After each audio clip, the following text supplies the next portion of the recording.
Amy, let me tell you about a magical place that is so exactly designed to be enclosed space, year-round fun for the whole family that I bet you already know what I'm going to say before I even say the name. Let's say it together on 3. 1, 2, 3. Great Wolf Lodge. You got it, Amy. My kids loved Great Wolf Lodge when we went. You probably already know that it has a huge indoor water park with a wave pool, lazy river, a bunch of massive water slides. But then your pack can hit the other attractions because, wait, there's more. Great Wolf Lodge has adventure-packed attractions like Magi Quest, a live-action game kids can play throughout the lodge, plus the Northern Lights Arcade. Spent some quality time there, so your kid who loves the lazy river and your kid who loves fantasy games will both have a great time. Great Wolf Lodge also offers great dining options and complimentary daily events like nightly dance parties. All under one roof. Unpack the car once and you're settled in to have fun. And with 22 lodges across the country, you're always a short drive away from adventure. We've both had such great times at Great Wolf Lodge, so bring your pack together at a lodge near you. Learn more at greatwolf.com and strengthen the pack. First Christmas, she gave you her heart. What fresh hell. Laughing in the face of motherhood. I have so much to do. I can't enjoy Christmas. With Margaret Abels and Amy Wilson. The Vomiting Christmas Baby. A podcast that solves today's parenting dilemmas so you don't have to. Bah humbug. Hey everybody, welcome to What Fresh Hell, Laughing in the Face of Motherhood. This is Amy. And this is Margaret, and this week we are talking about holiday fails. Things go so wrong at this time of year, Amy. Funny how that happens. I feel like I'm soaking in it. I am currently experiencing a holiday fail of being so behind on everything I need to do. I have my list, but... Amy, you're saying you have a list? Is that what you're saying? It's not getting executed. Is there a spreadsheet? Yeah. Hold my beer, you're saying, right? Hold my eggnog. Well, I'm not surprised that you have a list, I guess is what I'm saying. And yeah, the holidays, it's just like we're already really busy. I say often about motherhood, it's like you're already running the marathon. You don't need a sprained ankle. Mm-hmm. And the holidays are basically one big sprained ankle. They're like, here we come. You thought you were busy before? How about cards, calendars, presents, meals, travel? And concert and other concert and... Oh, concerts. We have the concerts. And like the concert is always the day where you're like, okay, I don't have the shirt, the tie. I don't know where the trombone is. Mm-hmm. Oh, concerts. We have a thing at my kids' school. There's like a Hanukkah, a special dress up for Hanukkah day, and then a special dress up for Kwanzaa day. Or I should say dress down. Like they usually wear a uniform. This is my youngest. They usually have to wear a uniform, but for Kwanzaa Day, they can have a dress down day in red and green. And then I'm always like, you don't have anything green. Yeah. It's a little bit stressful. Much like it's like at the end of the year when everyone's like already checked out, then they start having crazy hair days and stuff. You're like, I'm all set. Thanks. I'm busy enough. I don't need anything else on the list. We're a Christmas family and hot take, I love Christmas. I'm way into it. I do too. I love it. And so I try at the holidays, despite the inner voice of doom, I try not to be a Scrooge. Yeah, like if we had a guess, right, which one of us would be Merry Christmas, Uncle, and which one would be bah humbug? If you had a guess. People would say me. I'm the bah humbug. I mean, maybe is all I'm saying, but no. I'm way into it. I mean, I love... Your Fezziwig. As a kid, I loved it. I love it as a mom. I loved it as a single person. Like, I love all the stuff. Like, I love the music and I just really am into it. But at the same time, I feel the creeping weeds coming up to grab me and pull me into bah humbug land all the time. The bah humbug is like the stuff I'm not getting done. They're like, that part of it? Right. It's very easy to spend the whole season be like, this is really just about whether or not I can get everyone to send me pictures so I can make the whimsical calendar that I make for everybody in the family with all the pictures. And it's really about like sitting in like the salt mines of filling out Christmas cards and getting them out. And so I try really hard not to get in that mode, but it's always there trying to grab me. So last week, my husband had a sort of like an open afternoon. And I will say, based on conversations that we've had this year, based on stuff we've talked about on the podcast, like the episode with Eve Rodsky, the Fair Play episode, like he really is trying to take on more. I like it. Of this sort of invisible work. And I mean, Christmas is... There's a lot of invisible work to make the Christmas magic happen, if you feel me, right? And I've always just done 100% of it and then been frantic. So he's like, what can we do? What can we do? And he's like, what can we take off your list? I'm like, the problem is I still have to make the list. It's hard. But we said, like, let's go out to lunch and then we'll do a little Christmas shopping. And I was like, I have too much to do for that in my head. I'm like, I have way too much to do for that. It is not like that is the most inefficient use of my afternoon. I'm like, what am I doing? Like my loved one is inviting me to experience the magic of Christmas. So, and I live in New York City. So we went out to a leisurely lunch and then we went to a department store. And that's where I went kind of bah humbug because it was madness. It was packed with people. You couldn't find what you were looking for. And he has sort of ridiculously specific ideas of what he wants to get for people. I'm thrilled he has specific ideas. I'm thrilled he has any idea instead of me just doing it. But like gloves that are only in a specific color. And I'm like, you know what? You don't really do this in a department store anymore. Just get the gloves. Yeah. Yeah. Just get gloves that look nice. Or if they have to be cranberry cashmere gloves, then like that's what the internet's for, right? Like I'm not going to stand around on the 6th floor here in line with 10 people. Right. While people are like punching each other out over like perfume samples. Yeah. I was trying to like feel the magic of the shop windows, but yeah, at least 51% of my brain the whole time was like, I have so much to do. I can't enjoy Christmas. I have to make it happen. Yeah. I mean, I definitely think that that's the dynamic of the season, which is like, there's a lot of expectation that it has to be perfect, that it has to be Pinterest, you know, that it has to be like everything is festooned in a very specific way and it's going to be the most magical day of the year.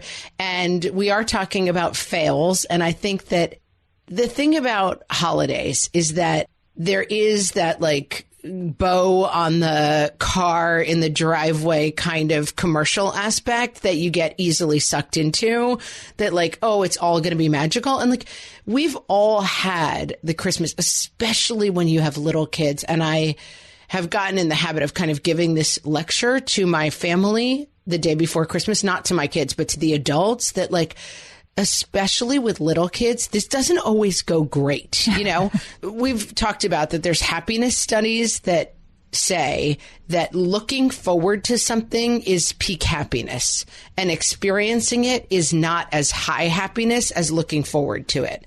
And I think that's such a good thing to keep in mind at the holidays, because the Advent calendar and for us, there's the Advent wreath at church, and every week you're getting closer and lighting a new candle, and the anticipation is so much fun, and the music is part of that, and the baking cookies is part of that. And that when the actual day kind of goes off the rails, that's fine too. Like, there is no such thing as a perfect Hanukkah. There is no such thing as a perfect Christmas.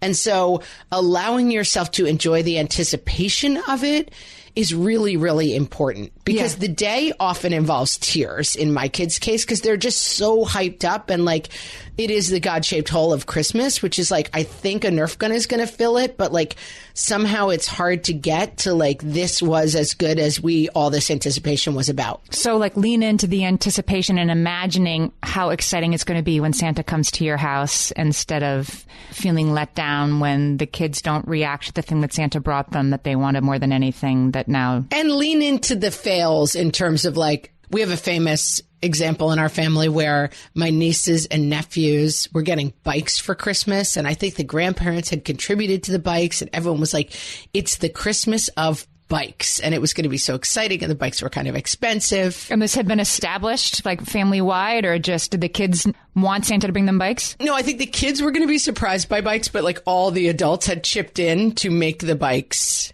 appear. And the bikes at Christmas were completely overshadowed by like 2 packs of Pokemon cards.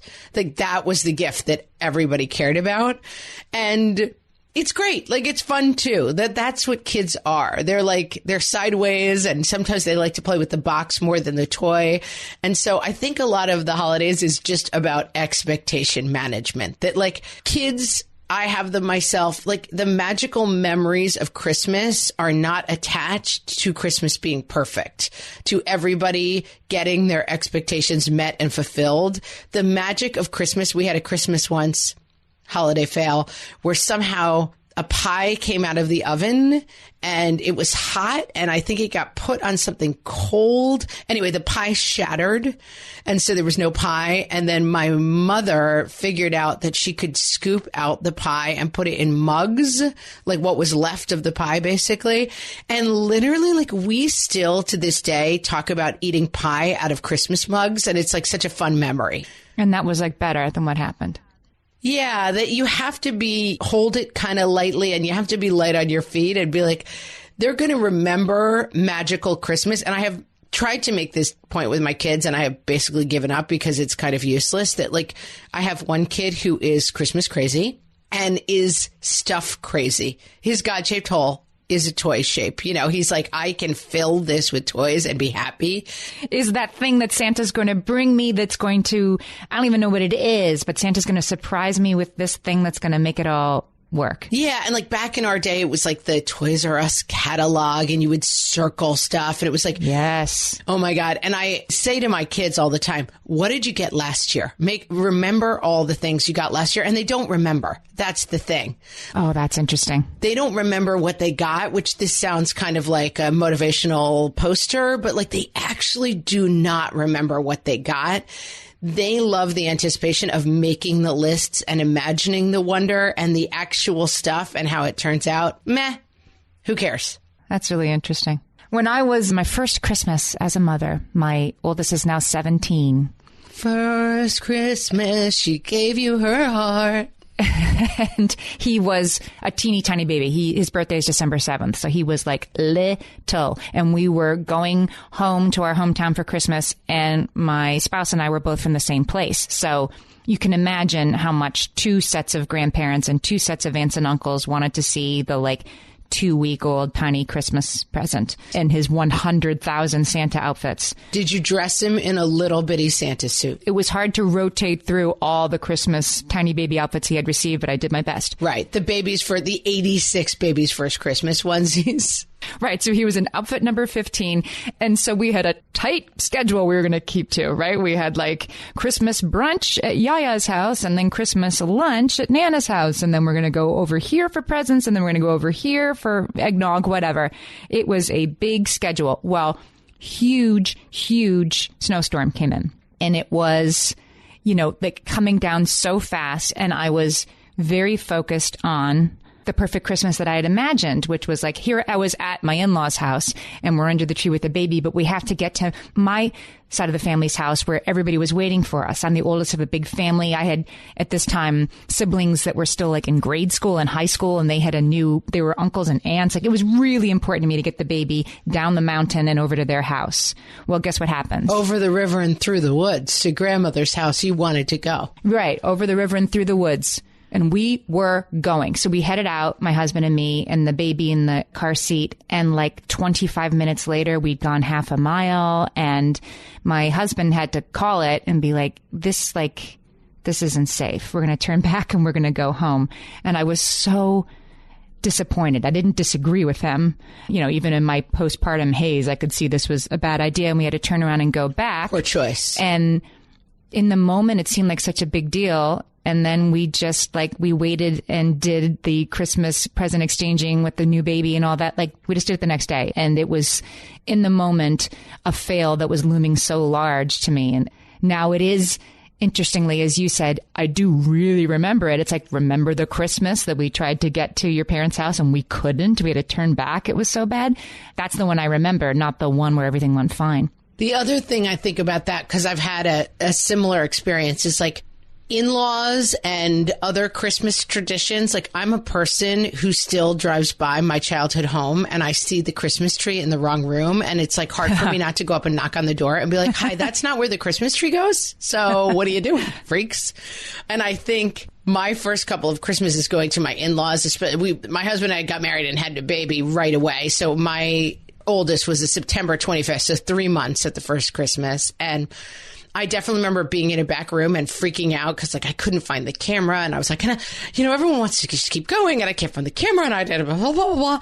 And like, there's something about Christmas has to be this very specific way, and like the in-laws aren't doing it the right way, and like managing all of those emotions, I've gotten a lot better around that. And it's like Christmas some years is like this, and other years is like this, and we just light on your feet, guys. Like that's, and I say it because I struggle with it so much, like this isn't real Christmas. We don't have exactly the right, we're supposed to have bacon and eggs and blueberry muffins for breakfast on Christmas. That's what Christmas is.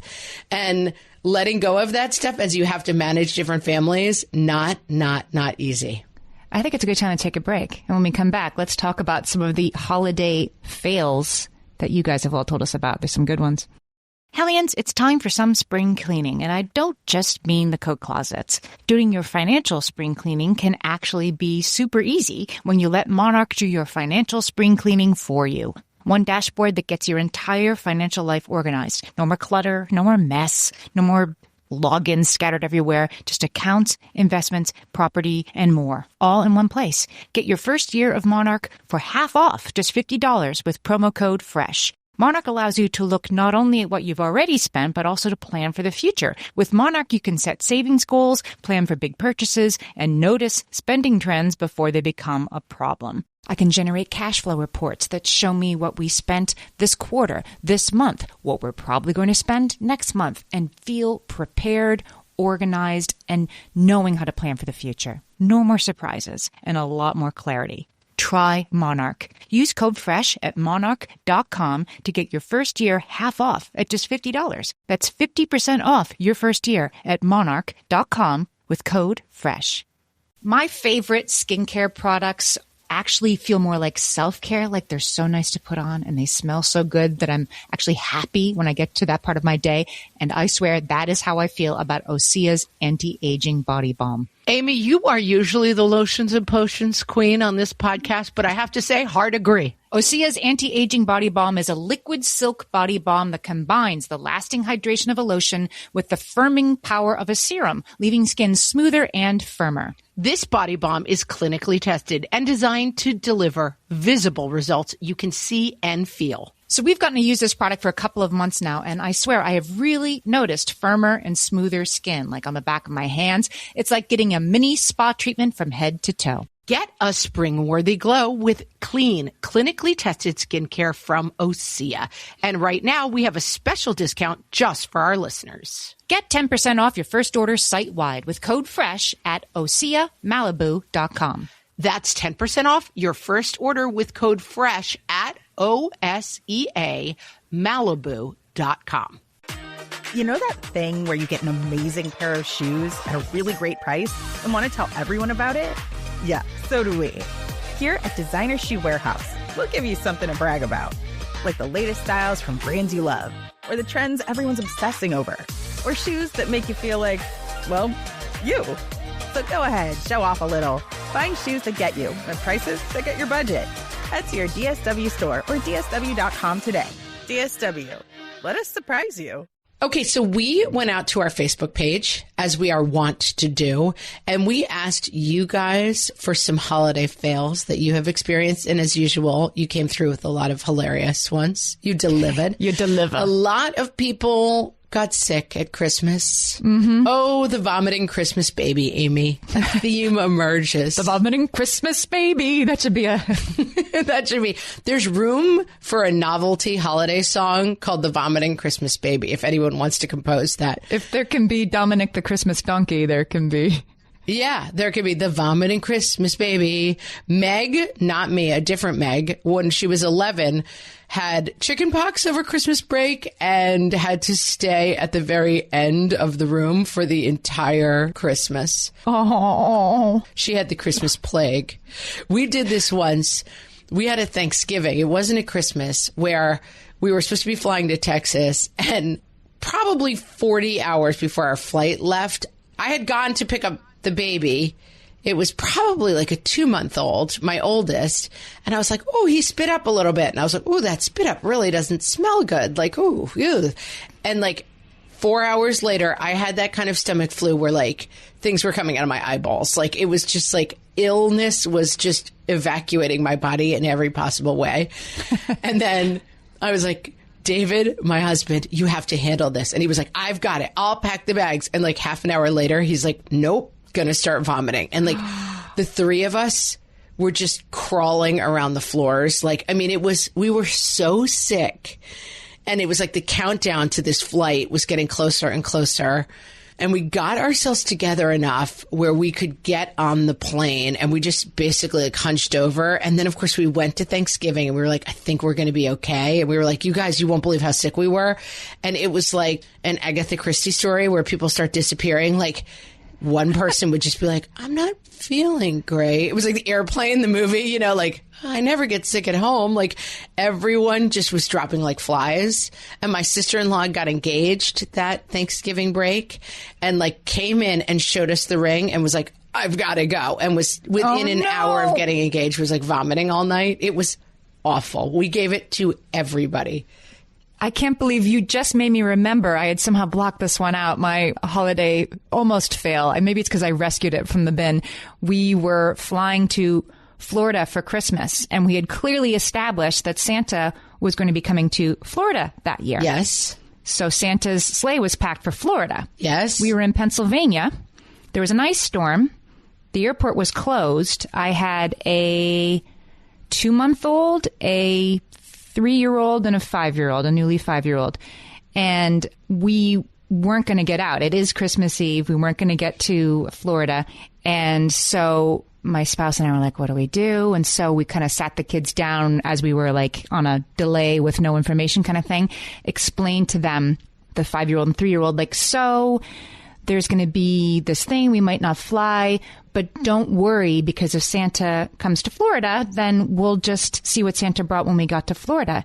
And my 5-year-old with great certainty was like, no, it's fine. Santa has a magic snowball and he will look in it. And so if we're going to be here tomorrow morning, he'll figure it out. Santa's way ahead of you guys. It's fine. He's telling his little brother, like, no worries. He'll just come here instead. And we were like, so you can imagine how the parents reacted to that bit of information. So my husband is the sweet talker of all time. You want him on your side, like in a crowded restaurant, in an airport. Like, I don't know what it is. He just has the gift. He's got the gift of gab. He got us on like the last 5 seats. Or 4 seats, because I had a tiny baby. 4 seats, like out, and in some crazy connection, Santa came to Florida. And we were there to greet Christmas morn. It made it happen, but it was hairy. It's like a Hallmark Christmas movie. Mm-hmm. Beautiful. Betty Jo says, one year when I was young, my mom bought red paper napkins to use for Christmas dinner. As we were having a lot of company during the dinner, everyone started looking around at each other strangely. Dye on the napkins was coming off on our faces as the napkins got moist. Everyone ended up with red around their mouths and noses. Oh. Very memorable Christmas. It's technically a fail. Very sweet. But everybody remembers it, right? I hope everybody got to see the picture that Betty Jo put up on the Facebook page for this. It's a very memorable Christmas 1980. My parents forgot to defrost the turkey. After opening presents, my dad sat at the dining room table with the hair dryer and defrosted the turkey. I'm surprised we didn't all get sick that year, Betty Jo says. I, too, am very surprised by that. I cooked my first Thanksgiving dinner this year ever. We've always gone to other people's houses for Thanksgiving. Oh. And my paranoia about murdering people with the turkey was so high because, like, there's so much about, like, this is how you have to defrost a turkey because otherwise you'll get these foodborne illnesses and blah, blah, blah, blah. But definitely, I mean, this picture, we'll put it up on the Facebook page. It is Betty Jo's dad sitting with a hilariously upset look on his face and Yeah, he's thrilled. hair drying a turkey. And like, this is Christmas. These are the Christmases you will remember. It is a preposterous. Why do we, get this like huge, hollow inside, kind of mediocre bird as the, Christmas be all end all? We're not a turkey family for Christmas. We do roast beast. We do roast beast at my in-laws' house, and then for Christmas Day, I usually make something called Christmas pasta, which you guys, I'm going to put it up on the show page. It's so good. Whoa, Christmas pasta. This is crazy talk. It's a Rachel Ray recipe. What? And she's coming from, how like in Christmas Eve, if you're from an Italian family, which I sincerely wish I was, I am not. You're kind of honorary from an Italian. You have Italian in your family. Yeah, and my mother-in-law's Italian, but they don't have this. Lots of Italian families have this tradition where you make like 9 kinds of fish on Christmas Eve. It's a huge seafood dinner. No, it's not 9. It's 7, I think. 7. I always get it wrong. Italian people reach out to us. I think it's the 7 fishes. Yeah, like everything's fish. It's a lot of fishes. And some of it's like dried cod and maybe you don't want it. But it sounds great to me. I always wish somebody would invite me to one of these Christmas Eve dinners. I've never been a part. I'm like looking through the snow-paned window, wishing I could be inside, like the girl with the chicken pox. Yeah. You're staring at the Italians and being like, anyone want to invite me in? Hello? We must have some Italian listeners who want to invite you for Christmas Eve. Please invite me. So anyway, Rachel Ray's Christmas pasta it's basically just like every kind of sausage and ground veal and whatever, and like rosemary and pasta. So we tend to have that. And that's what you have for dinner on Christmas. Yes, because That blows my mind. Santa worked pretty hard. And so then it's a fancy pasta. Like it's not ragu from a jar, but it's a very meaty pasta dish that is the opposite of seafood stuff, I guess, is the point. Ours is roast beef Yorkshire pudding. That's the only acceptable Christmas dinner for me. Do your kids eat Yorkshire pudding? Yeah. I mean, it's bread, basically. Like that's in fact the thing they like the most. And then we have ketchup as the side for the beef. Everything's better with ketchup. Tomato coulis. Yes, exactly. And I mean, a lot of people talked about, we have a public service announcement today. Guys, when you get any kind of bird, turkey, chicken, anything, inside there's a plastic bag full of organs. Who knows why? You have to take that out before you cook the turkey. Why do they shove it inside? Like, why not like... Where else are they going to put it, Amy? Well, they wrap the thing in plastic anyway. He's going to have like a purse that he holds his organs in? Yeah, the plastic bag of stuff should be part of what the turkey's wrapped with, but it should be like outside the turkey. Like put the turkey, then put the plastic bag on top of it, and then like wrap the whole thing. Don't stick it inside. Of course people are going to forget. Yeah, people forget, and then they get like goo in their turkey, and it goes terribly wrong. I've almost forgotten. I've like had it in the oven for 90 seconds and then like and pulled it back out. Yeah, I did a lot of research for Thanksgiving because I was so paranoid, and I was like screaming at everyone, like, is the bag out of the turkey? And people were like, relax. Okay, this one gave me absolute nightmares because the other thing we did, my husband's from Texas, and his family deep fries their turkey. And so at Thanksgiving this year, I was like, we're having a deep fried turkey. But deep fried turkeys are like notoriously difficult and extremely dangerous. Like people extremely dangerous, constantly burn. If there's any frozen part, when the ice hits the oil, the whole thing explodes and you like burn your house down. Sounds great. That's a great idea. Yeah. So I was like, yeah, let's do that. That sounds like a good way to make our Thanksgiving exciting. But I had not thought of this one. Gretchen Thanksgiving fail. This literally like comes to me at 3:00 in the morning, and I wake up and I'm like, because I still don't think we've gotten rid of the oil from our Thanksgiving turkey. 4.5 gallons of used turkey frying oil spilled in the back of our brand new SUV while taking the oil back to our house from the neighbors. This was before the days of rubber floor mats. Let me just say rubber floor mats would have done very little to help this. Yeah. And we had cloth seats. 14 years later, it still smells of rancid turkey on a hot day. Oh, gross. That is really bad. That is a bad one, guys. I have a related PSA on Christmas main courses, which is the ham. A lot of people do ham on Christmas. Don't invite me over if you do ham, guys. Ham is the worst. Hot take ham. Well, we had a big, like, extended family Christmas with, a big buffet kind of thing because there are so many of us, including ham. And certain people who attended the party were extremely sick that night, and certain other ones were not. And it was ascertained that It was those who had not eaten ham who were safe from the ghost of Christmas vomit that visited that evening. Who prepared the ham? I'm not going to say. It's a relative. I'm sure he or she is very sorry. Wasn't me. I'm not going to say. I think the culprit was leaving it out. We're not going to point fingers, but you did it. It was like 20 minutes too long at room temperature on the counter, so mind your hams. The hams. Talk about an Oldilocks alert, the salmon mousse. Back in my day. Monty Python fans will know what I'm talking about. There's a famous Monty Python skit movie where like everyone's dead and it was the salmon mousse that killed them all. Can we pivot to a non-food related holiday fail? Sure. Why not? Which is, Rachel says her holiday fail is when the spouse gets you something after you agree to no presents. Oh, guys, we've got to get clear on this one. It's such a problem. My husband and I do this all the time.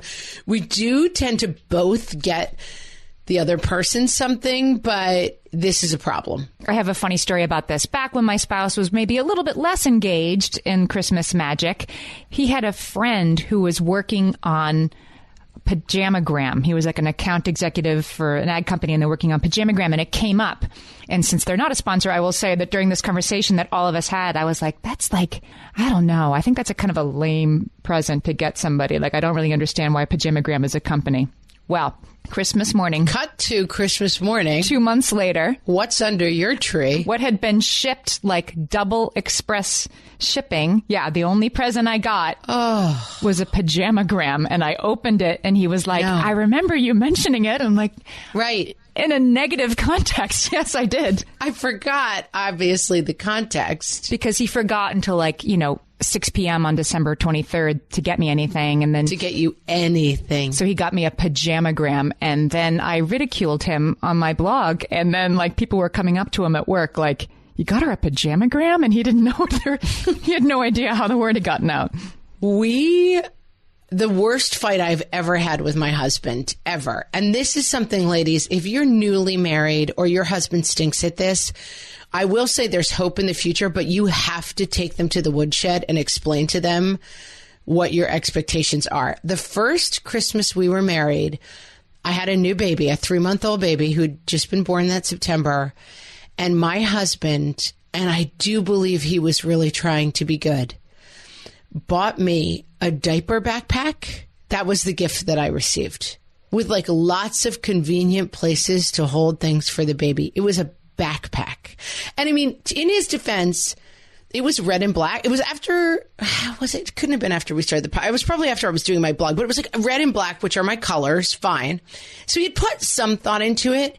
And he was... And of course, his brother and our sister-in-law were there, and his brother got his sister-in-law, do you remember once you mentioned these earrings when we were in this city? I flew back to that city and bought you the earrings you want. Of course, his brother had gotten his wife, the most thoughtful gift. And I mean, it was not a pretty moment. I took him outside and I yelled at him for an hour. And I was like, this gift it's worse than no gift at all. It's a gift that says... I only think of you as a mom who needs more convenient ways to change diapers. And it was ugly. It was really an ugly Christmas. But I will say, in a calmer moment, talked to him and was like, hey, here's the thing. I do a lot at Christmas time for a lot of people, including a lot of your people, which is fine. But when the only thing waiting for me under the tree after 30 days of solid work to make everyone's Christmas magical is a diaper backpack, that's a hard fail. And you got to do better. Did he take the note, as we say in showbiz? He took the note. He did. He took the note. He now puts me to shame at Christmas time. He does. I literally put the fear of God in him. My eyes were rolling back in my head. I was like Elsa, frozen things were flying from my fingertips. I was like Godzilla, fire was coming out of my mouth. I don't think I've ever been so upset in our entire marriage. And he took the note. All right, guys, we're going to talk about this more after the break. Amy, when I'm having a good hair day, it usually makes my whole day better. And that's why on every day, I'm taking Nutrafol. Nutrafol is the #1 dermatologist-recommended hair growth supplement brand. And it's the #1 hair growth supplement brand personally used by dermatologists. Nutrafol's hair growth supplements are peer-reviewed, NSF certified for sport, and clinically tested. Nutrafol offers multiple formulas for men and women tailored to different life stages and lifestyle factors, so you get support that's actually right for you. Adding Nutrafol to your daily routine is easy. Order online, no prescription needed, with automated deliveries and free shipping to keep you on track. Let your hair be one less thing to worry about. See visibly thicker, stronger, faster-growing hair in 3 to 6 months with Nutrafol. For a limited time, Nutrafol is offering our listeners $10 off your first month subscription and free shipping when you visit Nutrafol.com and enter promo code LAUGHING. That's Nutrafol.com, spelled Nutrafol.com, promo code LAUGHING. All my kids learned to swim when they were little. It was super important to me that they be confident and safe in the water. There was only one problem with that: taking them to swim lessons. I mean, the pools were freezing. There were always cranky adults doing laps right there. And it was definitely not, for any of us, what you would call fun. Amy, heard. But now there's Goldfish Swim School. Goldfish takes a really thoughtful approach to swim lessons, combining research-based teaching with a warm, kid-friendly environment that actually helps kids thrive in the water. Every detail at Goldfish is thoughtfully designed to create a golden experience, from shiver-free, warm indoor pools to comfy waiting areas for parents to professionally trained lifeguards on deck. Goldfish uses an approach called the science of swim play, which combines guided play with proven teaching techniques to help kids learn to swim, build water safety skills, and gain confidence, all at their own pace. Lessons are designed to meet kids exactly where they're at. If you've been thinking about swim lessons or just wondering where to start, this is a great opportunity. Right now, Goldfish Swim School is offering a waived membership plus your child's first lesson free at participating locations. Just visit goldfishswimschool.com/free to find a location near you and enroll using promo code FREE. That's goldfishswimschool.com/free, promo code FREE. As we close out the year, we want to wish you a very happy holiday season from the What Fresh Hell podcast. Joys of the season to you, Mom, trying desperately to buckle her kid into his car seat, even though he's rigid as a board and won't bend so you can strap him in, to the point where you are seriously considering karate chopping him in the stomach. Happy Hanukkah to you, Mom, of a kid throwing a full-blown meltdown in aisle 6 at Target because you won't buy them a life-size LOL doll that costs as much as your car payment. Merry Christmas to you, Mom, whose kids made their Christmas lists months ago, and then you dutifully bought everything on those lists. And then 1 week ago, they changed their minds, and now they don't really want any of the presents you already bought. Happy holidays to you dads whose teens haven't spoken to them in a month except for to demand food, but who still expect you to buy them an expensive gaming system this year. Merry seasons to the mom who forgot to take the bag out of the turkey and ended up with a toxic plastic fire instead of a meal. To you, we say, hey, at least you tried. And Happy New Year to all you moms and dads out there baking cookies, lighting candles, decking the halls, cooking all your family's favorite foods. Another year of being the best parent you know how to be, leaning on your friends, and making your relationships work even when it's hard. You're doing it, guys, and we salute you. Happy everything to you all. From the What Fresh Hell podcast.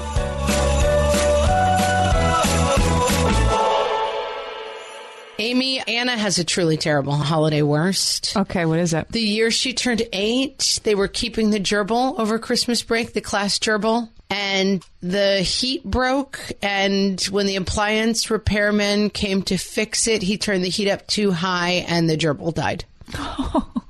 They had a holiday gerbil murder. In related rodent news, Kelly said her holiday fail is that loving parents, presumably her, buy deserving child a hamster for Christmas. Hamster is waiting for child under tree. On Christmas morning, parents are rudely awakened by a shrieking cousin. Oh my goodness, Santa brought mice! I mean, I cannot let my children listen to this podcast because the only thing they want in the world for Christmas this year is a hamster. And as you know, if you listen to our pets episode, I have a very strong no pet policy. You've been holding the line? I don't want any other living, pooping being in this house. We gave our kids our now 7-year-old dog for Christmas. She wasn't literally under the tree, but we gave them like a bowl and a collar and like stuff like that. And it was so funny. They could not put it together. They were like, why did you give us a bowl? This is horrible. It was like dog bowl, dog collar, like dog treats. Huh. They were truly surprised. Yeah. That was probably the best Christmas present we ever got them. And now I'm picking up her poop 7 years later, but it was a good 90 seconds for sure. Not doing it. Not doing it, guys. It's not going to happen. Santa's not bringing mice to our house. I like Shannon's.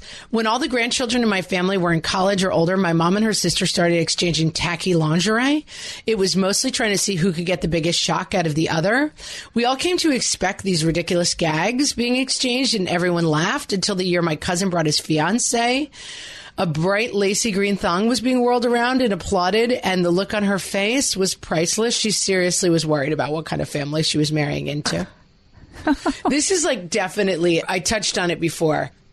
My family's tradition is Christmas morning, Santa gifts unwrapped under the tree. Then we go to church, we do other things. You play with those gifts for most of the day. Some of the cooking happens. Afternoon is slow Christmas exchange.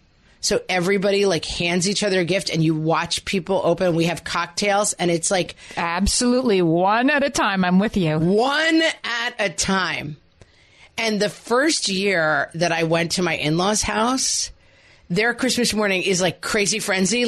Everyone's just opening gifts all at the same time.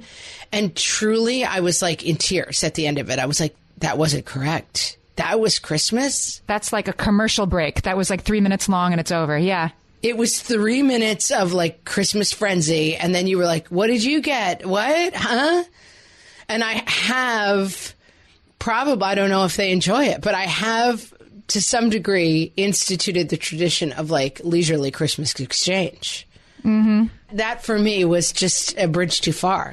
Other people's traditions, very, very hard when you're a Christmas crazy like me. It is hard, right? And when you're the one who bought the presents for the nieces and nephews and the father-in-law and whatever, yeah, you want to see them open what you got them because it's the only reward you're going to get, right? And then you kind of miss it. Well, that's exactly right. I shopped, I wrapped, I did all this stuff.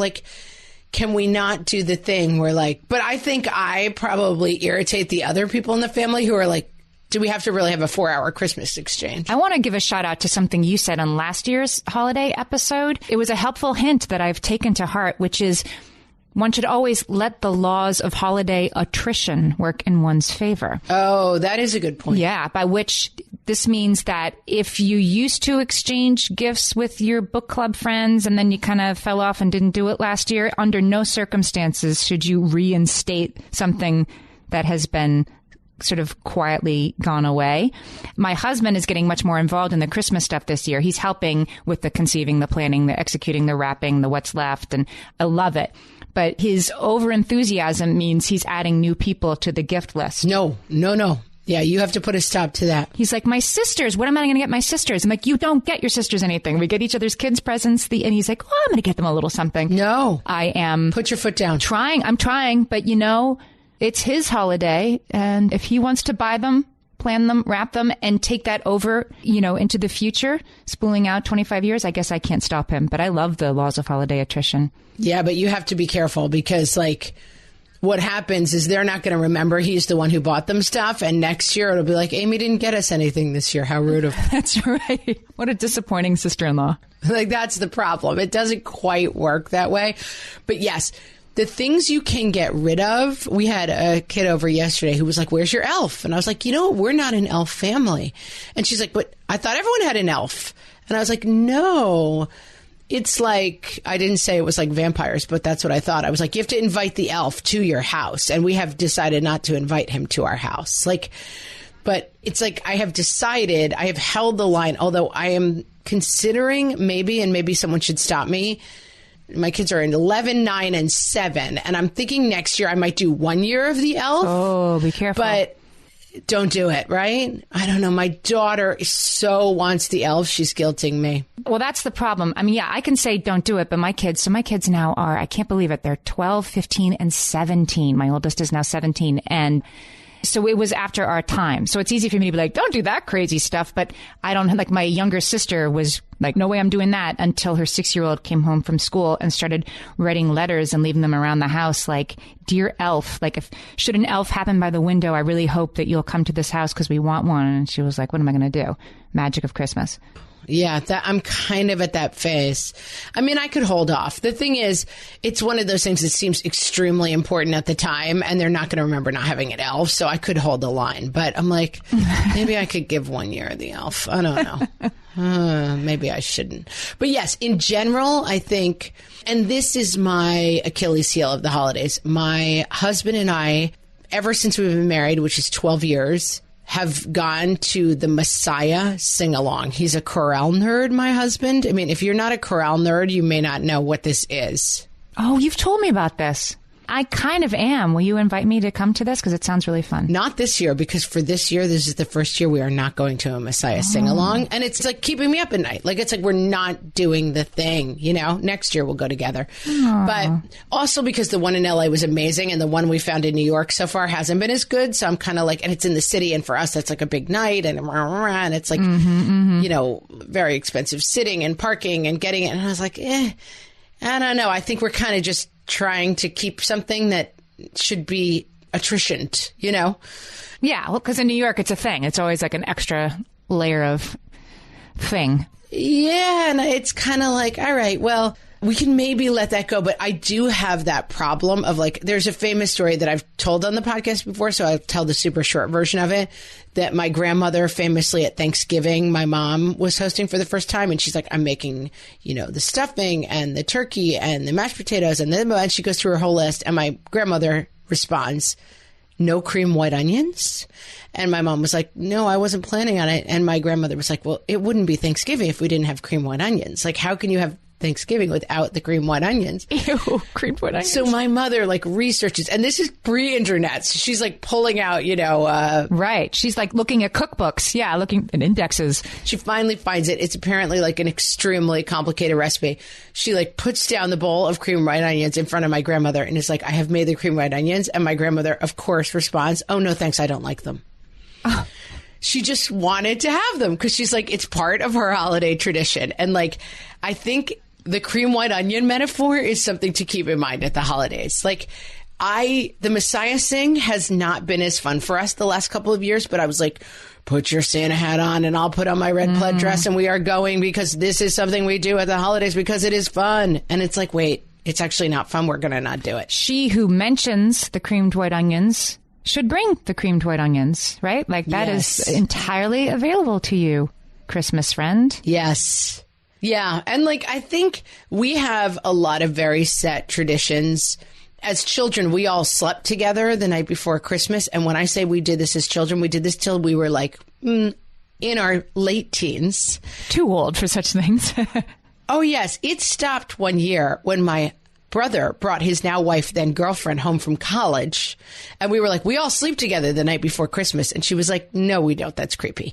And we were like, what? And like, that is how locked in, like, Christmas is just like locked in traditions. And I know for me, that is the thing I have to be careful of, because that's what sets up this feeling of like, a long time ago when I ran my first marathon, I read a book and it gave me this advice that is advice that I think of throughout my whole life, which is, when you run a marathon, do not attach secondary expectations to the marathon. So do not be like, I'm going to run a marathon and I'm going to lose weight. I'm going to run a marathon and I'm going to get in really, really good shape and fit in my pants. I'm going to run a marathon and it's going to cure my depression. Because then you set yourself up to do this amazing thing, which is run for 26.2 miles and feel disappointed because you have attached a secondary expectation to it that shouldn't be there. Wow. And I think that is a really good metaphor for the holidays too. That like, don't attach like, Christmas is going to be great because the kids are going to be so happy. Christmas is going to be great because you're going to do all the things and you're going to move through Christmas together as a family. And like, if there's fighting, if the kids don't like their presents, if the kids ignore the bikes for Pokemon cards, like, don't attach expectations other than we are going to be together as a family at Christmas. Because when you think of your happy memories of any holidays, and for us, I keep saying Christmas because that's our tradition, but like Hanukkah, any other tradition that you have, New Year's Eve traditions, whatever it is, the kid who falls asleep before the ball drops is the story that people remember, you know? The person who forgot to get the champagne and you all toasted with Diet Coke, that's the New Year's Eve you remember. That's the New Year's Eve you'll always talk about. And so I think if I were to leave you with strong holiday advice, it would be this idea of secondary expectations. I like that a lot. That Christmas is going to happen and unfold, and it will be fun because it's always fun. And if something goes wrong, it'll be a great story. And right. And the best day of your holiday season may be December 2nd. You know, it may be the day where like the advent calendar tips over and you're all scuttling around to pick up all the pieces off the floor. It may be something that is not this thing where you're like, and I will walk out with the turkey and place it in the center of the table and everyone will be filled with the holiday spirit. It's probably not going to happen. Like the thing that you're imagining and setting up with all your hard work may not be the thing that makes your holiday so special. And it also occurs to me that when you bump into something that does work for you, particularly if it's free, keep doing it, like sleeping in the same bed. Or when my kids were little, I used to read them A Christmas Carol. Like we'd sit down and read it. And of course, we wouldn't usually finish it. Like we ran out of steam. Sometimes we did. But they loved it. And that cost us $0. And it was the traditions are the things that you can look forward to. Yeah, for us, you're allowed to come down in the morning when we start playing the Hallelujah chorus. And it's like that's something I picked as a tradition for my husband's family. It wasn't my tradition growing up, but like it's just fun. They standing at the top of the stairs, jumping from foot to foot and waiting. And I can see us doing that when they're in college. You know what I mean? Like you can come down when the Hallelujah chorus plays. Like it's fun to have the touchstones that bring up the memories. It's like in acting, we talk about sense memory. Like you remember things through taste and smell and sound more than you remember them without those things. And like those are the kind of things like that pine smell and that Christmas song. Those are the things that you remember. It's not about because you went on Pinterest for 25 million hours and like everything on your spreadsheet got done and everybody was happy. You solved it. Guys, we solved the holidays, man. Solved it. You solved it. We want to take a little time. This is the last episode of 2019, you guys, as we said at the beginning. So we want to take a little time at the end of this episode to thank some of the people who work on the show and do things for this show that you don't usually hear about. We want to thank our editor, Christy Hausler at Team Podcast, who puts these episodes together and edits them and makes them sound so good in your ears. We want to thank Sarah Levithan, who provides production support. Our cartoon avatars, the little cartoons of us that you see everywhere, are by Emily Pelton. And our photograph is by Jennifer Lee. And we want to thank True Native Media and AdvertiseCast, who are our ad agencies who bring us the ads that make this podcast possible. Please go out and support our advertisers so that we can keep bringing you this podcast, guys. And most of all, we want to thank you guys, our listeners and our followers on Facebook, Instagram, Twitter, and on whatfreshhellpodcast.com. Thank you for making the show possible. You guys know where to find us. We hope you have a really happy holiday, and we will be off next week, 1 week off, and we will be back on New Year's Day with a whole new episode. Whole new. Back to 1 for 2020. Back to 1, guys. Talk to you then, and happy holidays, guys. Bye.